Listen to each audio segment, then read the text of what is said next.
Well, this is coming out exactly like I planned it. So here's my drawing. The check valves go here and here. So the way this is going to work is when we park, we will flip a switch and these ball valves will go closed, and that'll seal off everything from here over. These ports are going to come from the suspension leveling valve, the normal leveling valve. There's two hoses for the leveling valves, one for each side. So you got a left and a right. And the air is going to, in normal mode, this will be open and the air will flow directly through here to the airbag. When we park, this is going to close. Both of these will close when we flip the switch to park.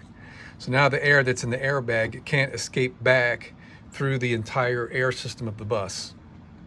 This will seal all the air into this system. This solenoid valve is an exhaust valve that will bleed air out of this airbag. And this solenoid valve will have an air supply here, and that will allow air to come into this airbag when this is energized. And this one here, when this is energized, this will be the exhaust. So this is how we'll lower and raise this airbag, and the same thing on that side. And the check valve goes here and here because these solenoid valves only work to prevent air from the supply from going through. That's the normal function of these things. When the supply, for example, were to get depleted, they can backflow. So we got to have a check valve here and a check valve there. So once we get the two check valves, which that's supposed to show up later today, we can go ahead and final assemble all this and then figure out how we're going to mount this back there under the bus. And then the final stage is going to be to put all this together. Hello there, it's Wednesday, January 31st, and we're back on the pneumatic leveling system for the bus. And I'm going to be testing all these valves before I assemble it. And here we go. These are auto return valves, which is pretty cool. So you apply power, negative and positive, and ball valve opens. And then when you remove the power, I'm trying to get the light in there just right for you.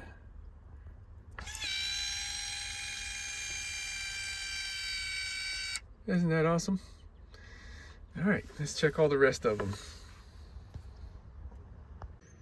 We got our assembly figured out. If I can remember how it goes now, that would be the trick. Because we got, you know, left and right and forward and back directional things that we need to ensure that we maintain. So I'm going to build this manifold together from the inside out. So we're going to start with this T, attaching these two solenoids, and this was a 90, we're making it a straight now. And this is what I'm using for thread sealant, Loctite Blue. I've had very good success using this as a thread sealant, and not only that, it hardens up, and you know, you don't have to worry about stuff you know, slipping and turning. If you know, sometimes with these pipe threads, the next turn will be too tight, but where you stop is not exactly quite tight enough. This will help with that. So let's get this party started. After each assembly joint, I give it a little wipe with a paper towel for a couple of reasons. We want to look neat. We want to work neat and not get the stuff all over us when we're working. So that's number one. Next comes these solenoids. Now these are the fill solenoids, so they have to be positioned with supply on the inside, and then the out will feed the cross pieces.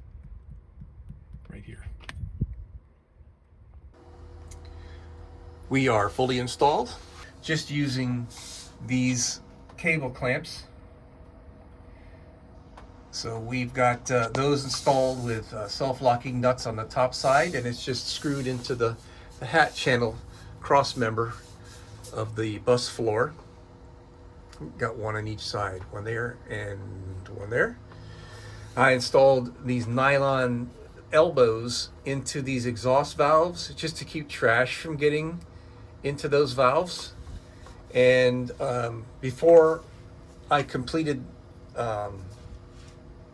or before I began the installation here, I removed these nuts and put blue Loctite on all 4 of the solenoid valves. One of them was loose. I noticed when I was working on it, and that's also realized there's no lock washers or anything, and they're not lock nuts. So I didn't want to run the risk of these things falling off. The feed for this comes from the passenger side OEM leveling valve. This comes from the driver's side OEM leveling valve. This comes from the air supply line at the leveling valve. The reason why I've got the supply line to this teed into the leveling valve is because this leveling valve is fed by the pressure protection valve on the bus, which if you get a leak in this line or anything else connected to this line, it will only go down to 90 psi on the bus system, and then that pressure protection valve will close. So 90 psi is above the pressure setting for the parking brake, and it still provides adequate braking at the wheels for the service brakes. So it's the safest way possible that you can hook this up. And I'll show you where I teed in, if I can. Right there. There's a vertical T right there, teed into the OEM leveling valve, which is right here. And then the light blue comes off the top right here to feed the solenoid valves. And just to show you one more thing, the pressure protection valve is right here forward of the differential on my bus. It's this valve right here. This cluster of valves is fed air. I believe it's this large red valve, red line. And we've got this one here provides air to the engine radiator fan whenever it's activated. We've got a brake light switch. When air is applied to the brakes, it sends a signal to the brake lights. And we've also got the low air pressure warning. All that's built into this system up here. So this blue line is the one that's feeding the OEM leveling valve. This happens to go to my air ride seat in the bus. We are just about done wiring up this end.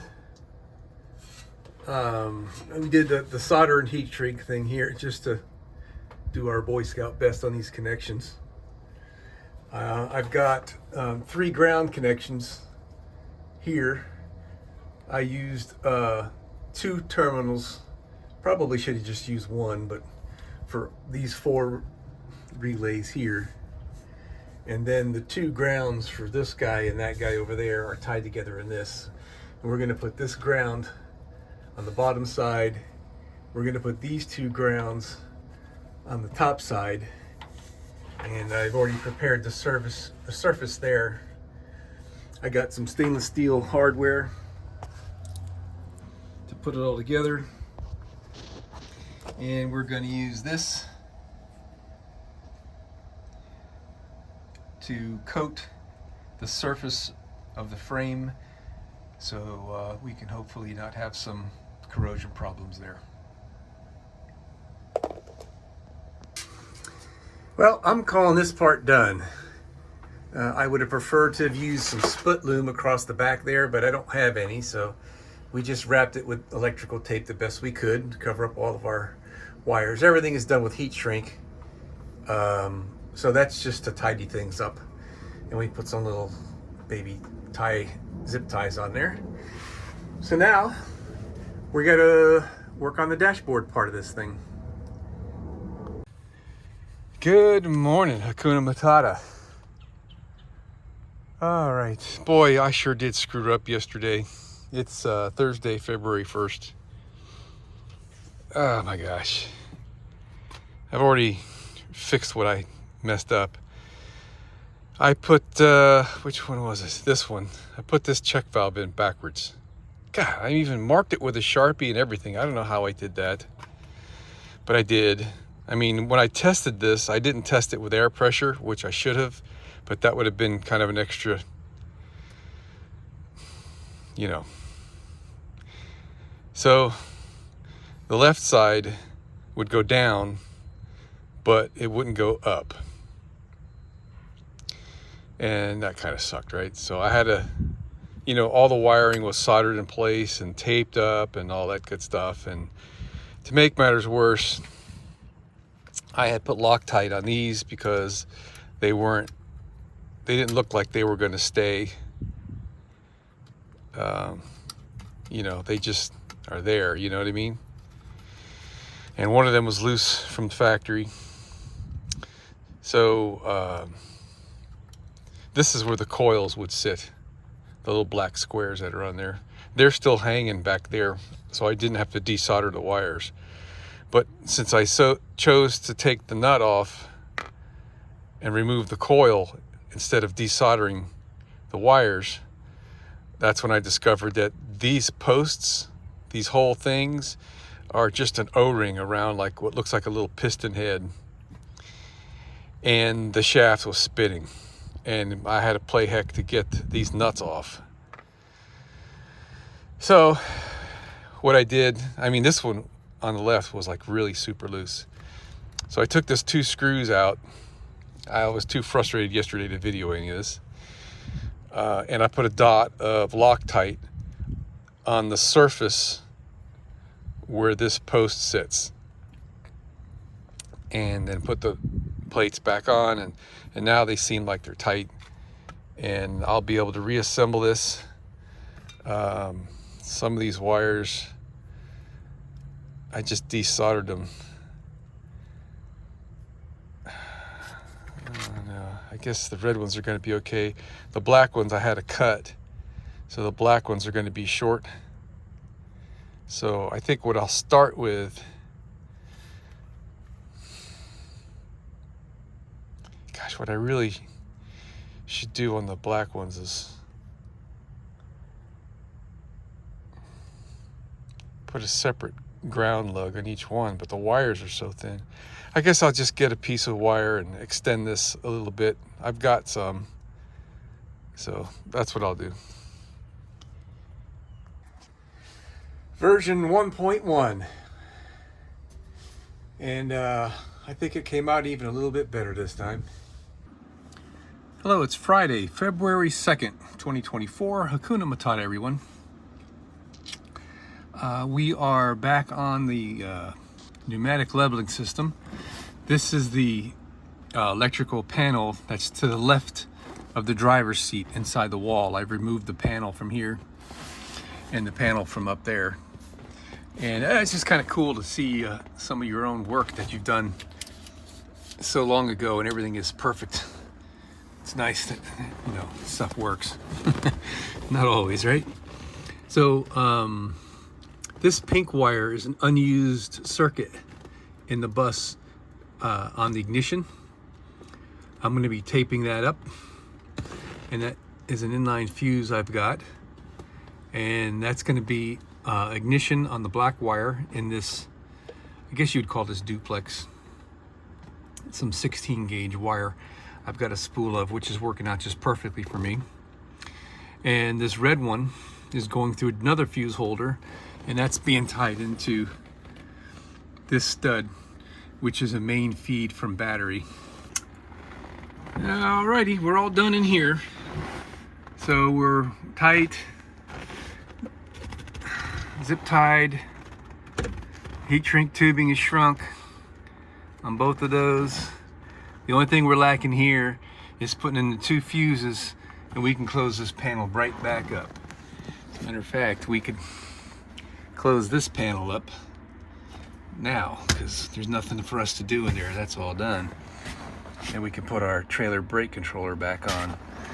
I think I'll do that. And then last thing to do is we got to cut 3 square holes in the aluminum panel that goes in here, and that's going to be interesting. Actually, I might do that tomorrow. I'm getting kind of hungry. Here goes. So I sketched this out with my pencil,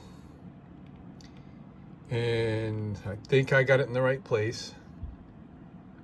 I can erase the pencil marks now, and what I did is I scratched in with my test light point,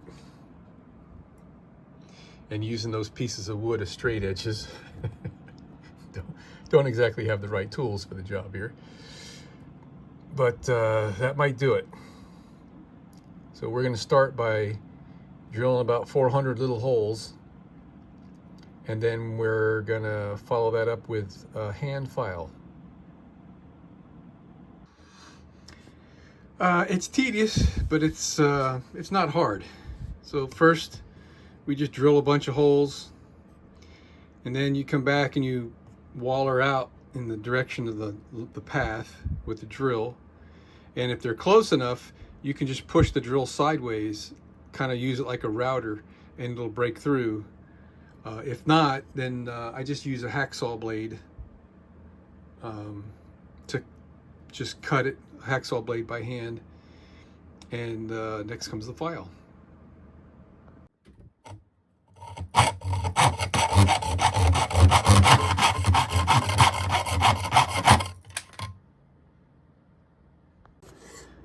That's what about 35 minutes worth of filing will get you.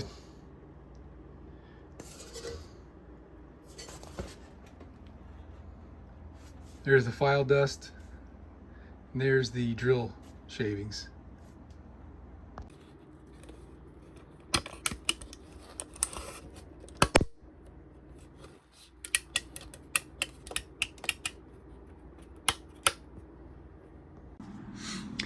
It's getting close to showtime. So here's our power supply. The red is hot all the time, and that's going to go to our manually operated switches. The black is on ignition, and that's going to go to the ball valves. And let's see if we can get this thing installed. I'm just hanging by the wires here for a test run. There we are, all done. So in case you're wondering about the colors, I used yellow on left, green on right, which matches trailer wiring. And then those would be the up. And then the corresponding, the white is close to a yellow color, right? I don't know, it's just my logic. So that's going to be the down. And then black tends to go, you know, whatever. That's what I did, and I've already tested them. They work. We're not going to fully close up the dashboard until tomorrow. We're going to build up a head of air and make sure that they do go up and down before I close up everything. I was able to confirm that they both go down.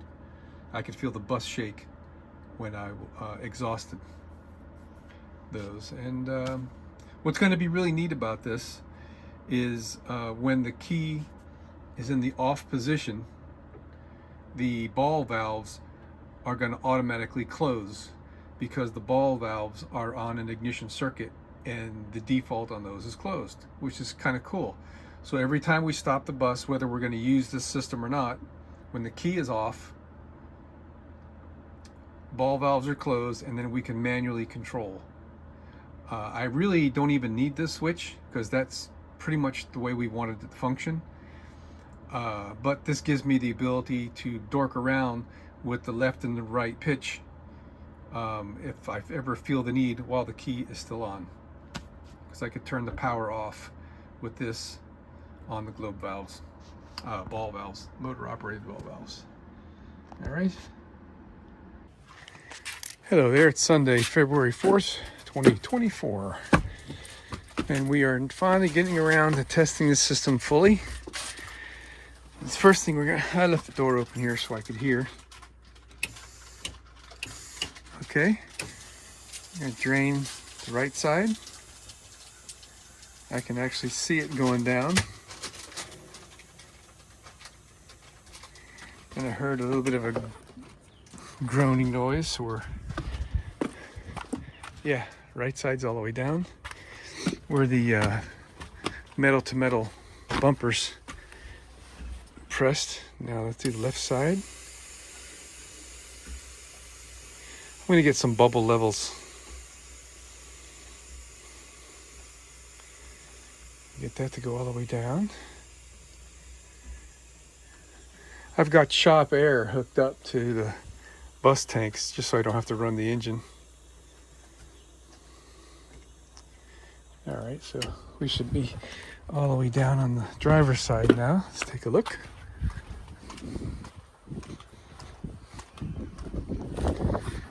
Yep, it's squatting. All right. Now for our next test, we are going to just put it in drive mode. And to do that, we've got to have the key on, at least accessories are on. That is drive mode.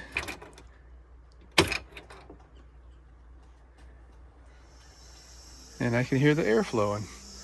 So we're gonna elevate now to where the OEM leveling system wants the bus to go to.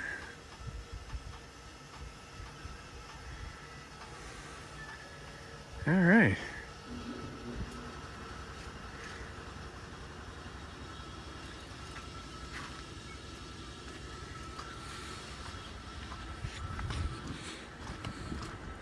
Take a look at the other side.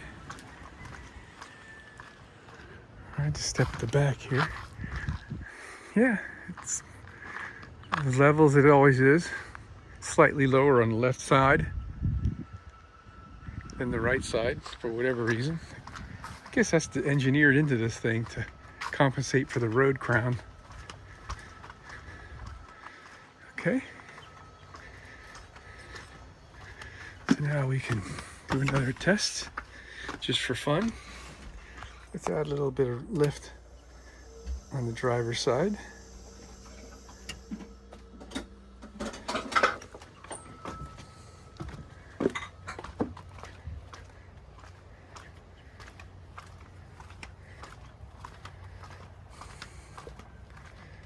Okay. Neato. It works.